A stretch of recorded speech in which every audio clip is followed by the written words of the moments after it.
kind of woman that makes a man feel less than manly. It's the worst feeling in the world for me. They grab at you like a bad porn film.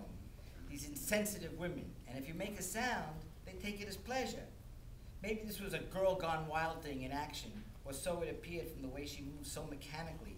The more I flinched in pain, the more she took it as pleasure. I remember her laughing as she's pulling at my sexual organs like she's done this exact same thing way too many times.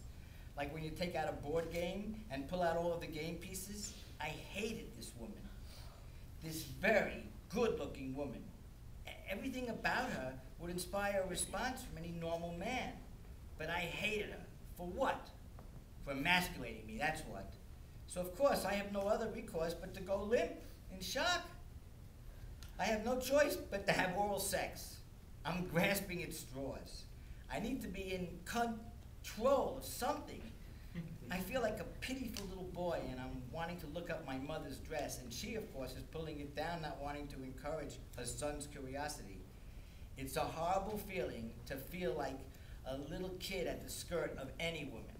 I needed her to be at my mercy, so as she appears to have pleasure from my manipulations. And it's the last thing that I wish to experience with this woman when it's happening.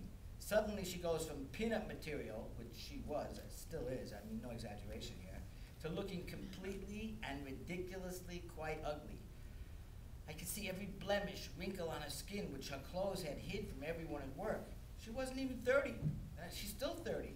But I'm hating her so much, every toned muscle on her, even if she does appear to be right out of a Victoria's Secret catalog, or Barbie herself. Her substantial breasts were even real. But to me, they looked sewn on, put on to impress me. She took my impotence personal at that point. When all I asked was for her to excuse me, I had to pee. At this point, I can smell this woman all over me like I burned a pan. The whole house smells like that. It was the end of my marriage to Tony, and I knew it at that exact moment, that this woman, she has a name. She has a name, Alicia. She was trouble from the start, and I married it. The trouble. She walked in with her own key, which I gave her, and my daughter, who was in the house too. Well, it changed everything. That's when Tiffany took on the bonobos like they were the family she's always wanted.